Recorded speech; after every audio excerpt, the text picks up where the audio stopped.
일단 결과가 생각보다 진짜 빨리 나와서 진짜 기대도 안 하고 있다가 들은 결과 발표여서 합격 소식이 진짜 두 배는 더 기쁘게 들렸고요. 또, 이제 다 끝났다라는 그런 안도감이 가장 크게 들었던 것 같아요.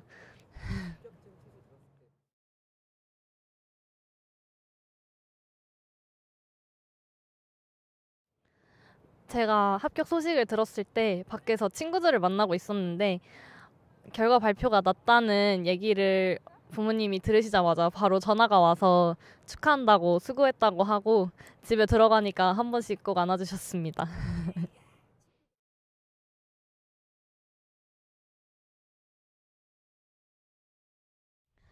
제가 아까도 친구들을 만나고 있었다고 말씀드렸는데 같이 자기 일처럼 되게 기뻐해주고 같이 소리 지르고 껴안고 그렇게 같이 기뻐해줬어요, 친구들이.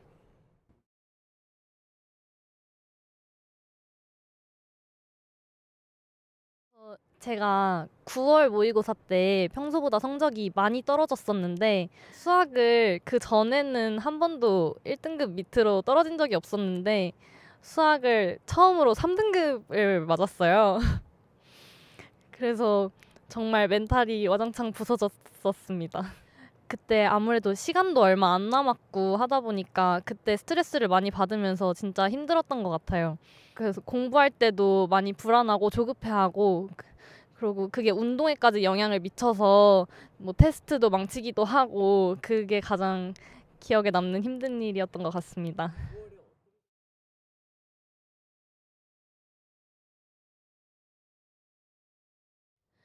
2학년 11월 모의고사는 제가 그때는 모의고사에 큰 비중을 두고 공부를 하지 않고 있어서 정말 상상도 못한 점수였다고 생각합니다.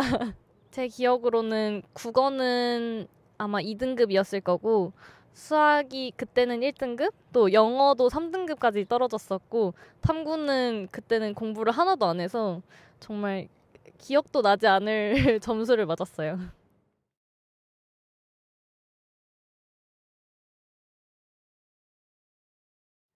전 학교에 다닐 때는 그냥 7시에 일어나서 그냥 간단하게 15분 문제 풀고 바로 준비해서 7시 40분에 바로 나가서 학교를 가는 그런 패턴이었습니다.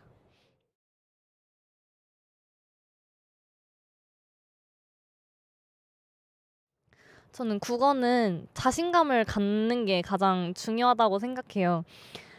제가 처음에는 이제 모의고사를 볼 때 저 자신에 대한 확신이 없다 보니까 한 문제를 이미 다 푼 문제라도 계속 붙잡고 있고 계속 고민을 했었는데 그렇게 하면 답이 보이지는 않고 그냥 시간 분배만 망가지게 되더라고요. 근데 자신감을 갖고 내가 푼 문제는 그래도 다 맞았다라는 생각을 가지고 문제를 풀다 보면 오히려 뒤에 문제에도 영향을 안 미치고 더 좋은 성적을 받을 수 있었던 것 같습니다.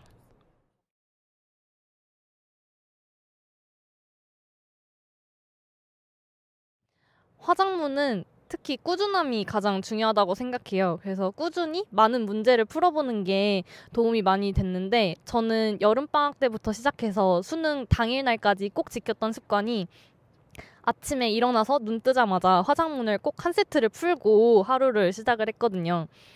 그렇게 매일매일 풀다 보니까 어느 정도 유형에 대한 감도 잡히고 또 아침에 머리를 깨우는 때도 많이 도움이 되어서 그렇게 꾸준히 하는 게 좋을 것 같습니다. 평소에 풀 때는 정말 짧게는 15분? 근데 오래 걸릴 때는 25분까지 걸렸는데 저는 화장문에 시간을 오히려 투자를 많이 한 편이에요. 왜냐면 화장문을 다들 빨리 풀어야 한다라고 이야기를 많이 하는데 그렇게 하다 보면 오히려 쉬운 데서 실수가 나오기 마련이라서 저는 오히려 차분히 화장문은 그냥 하나하나 꼭꼭 씹어서 다 마치자라는 생각으로 그렇게 시간을 두고 공부를 했습니다.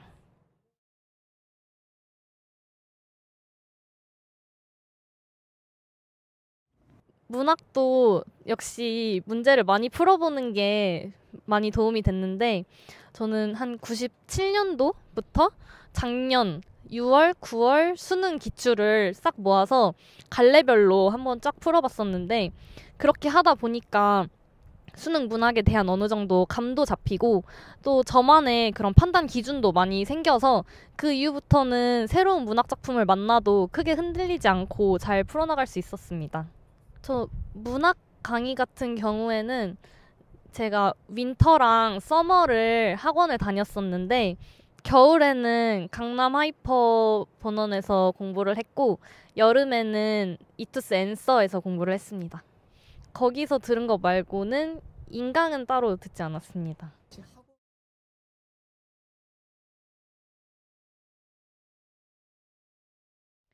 비문학은 지문을 많이 접해보면서 자기만의 읽는 방식을 세우는 게 가장 중요하다고 생각합니다. 그래서 저는 아침에 공부를 시작하기 전에 비문학 지문 한 개를 골라서 시간을 두고 천천히 읽으면서 그 중심 내용을 파악하고 또 그걸 직접 손으로 써서 정리를 하는 방식으로 계속 지문을 많이 접해봤고 그렇게 하다 보니까 이제 실제 시험장에 가서도 문제를 풀 때 그냥 눈으로만 줄줄 읽는 게 아니라 머릿속으로 어느 정도 정리가 되면서 읽을 수 있었던 것 같습니다.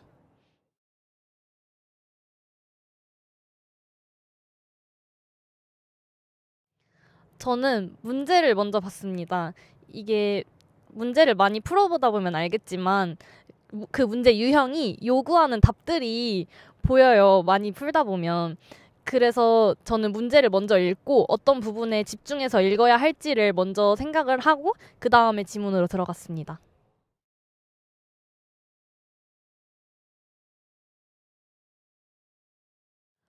저는 노트 정리를 할 때 그냥 크게 신경 쓰지 않고 그냥 빠르게 필기하는 거를 위주로 해서 볼펜도 그냥 삼색 볼펜 하나 가지고 간단하게, 최대한 간단하게 했습니다. 시간을 그런데 허비하는 건 별로 좋지 않다고 생각해요.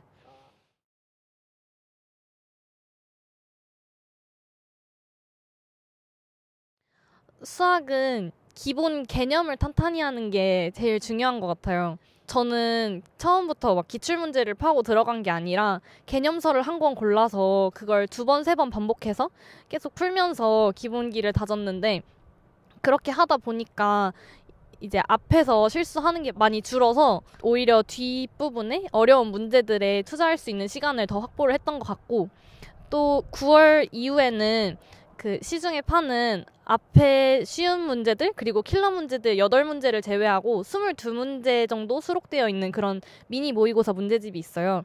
그거를 꼬박꼬박 풀면서 계속 쉬운 문제에 대한 감을 잃지 않으려고 노력했던 게 큰 도움이 되었던 것 같습니다.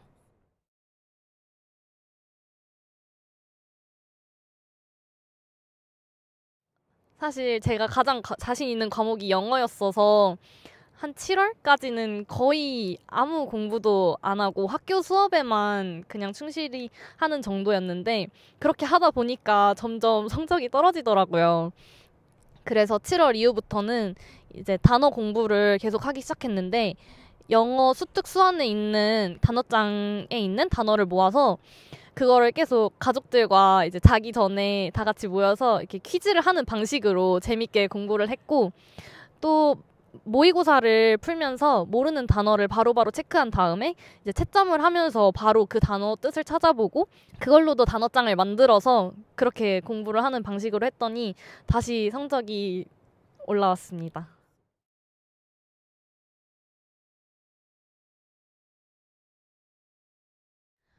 저는 한국지리랑 사회문화를 선택했는데요. 한국지리도 마찬가지고 사회문화도 마찬가지고 암기할 게 정말 많은 과목이라 노트를 한 권 만들어서 개념을 정리해 놓고 그걸 계속 보면서 공부를 했던 것 같습니다. 그리고 저는 두 과목 다 동일하게 문제집을 풀면서 오답 노트를 만들었는데 조금 특별했던 게 오답 선지를 적고 거기에다가 그 관련된 단원이나 그 내용의 개념들을 바로바로 적어서 한 번 더 개념 공부를 하는 방식으로 오답 정리를 했습니다. 한지는 메가의 이기상 선생님 강의를 들었고 사회문화는 메가의 윤상훈 선생님 강의를 들었습니다.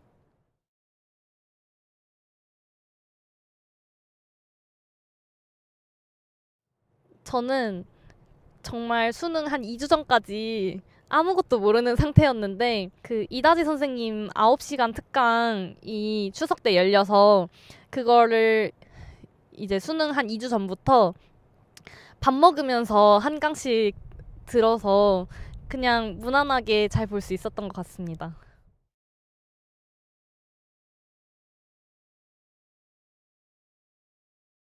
저는 내신 공부도 되게 열심히 한 케이스였습니다. 사실 내신을 버리고 자기가 정시에 올인한다고 해서 솔직히 그 시간에 모의고사 공부를 막 하지는 않는다고 생각하거든요.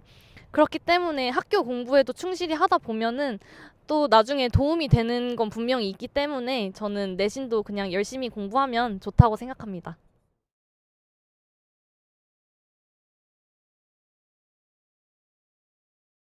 저는 한 장도 쓰지 않았습니다. 저는 제가 하는 거에 대해서 확신이 있었고 선택과 집중을 해야지 제가 원하는 길로 더 잘 나아갈 수 있다고 생각을 했습니다.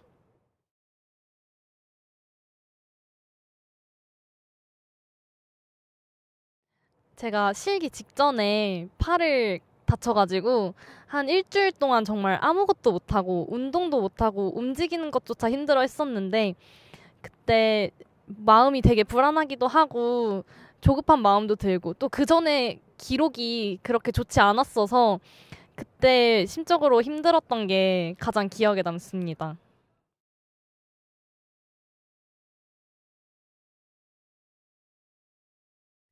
운동할 때 그냥 선생님이 시키시는 대로 빼지 않고 열심히 하다 보면 다 기록은 늘게 되어 있는 것 같아요.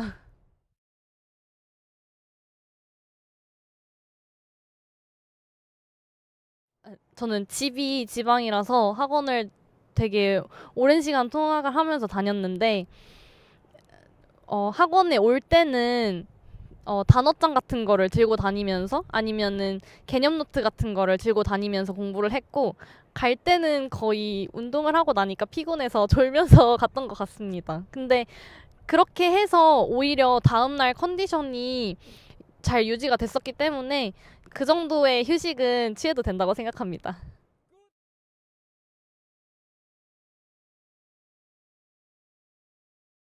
그래서 운동을 할 때도 선생님이 그냥 이래라 저래라 하는 게 아니라 되게 세세하게 알려주시고 섬세하게 하나하나 다 코칭을 해주셔서 그런 부분이 운동하는데도 되게 많이 도움이 됐고 또 운동뿐만 아니라 평소에 공부를 할 때도 선생님이 항상 조금 힘들어질 때쯤에 항상 자극을 많이 해주셨어요.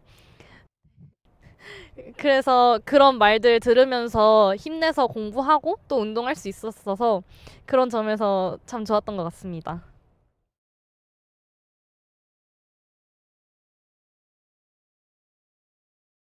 세대가자 강영철 선생님은 어, 부모님 같은 존재라고 생각을 합니다.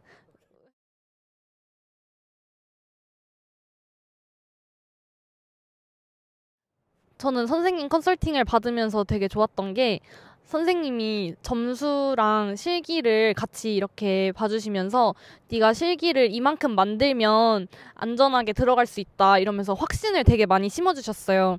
그런 확신을 많이 주시다 보니까 운동하거나 공부하면서 그런 불안감도 많이 이겨낼 수 있었고 그런 점에서 정말 좋았습니다.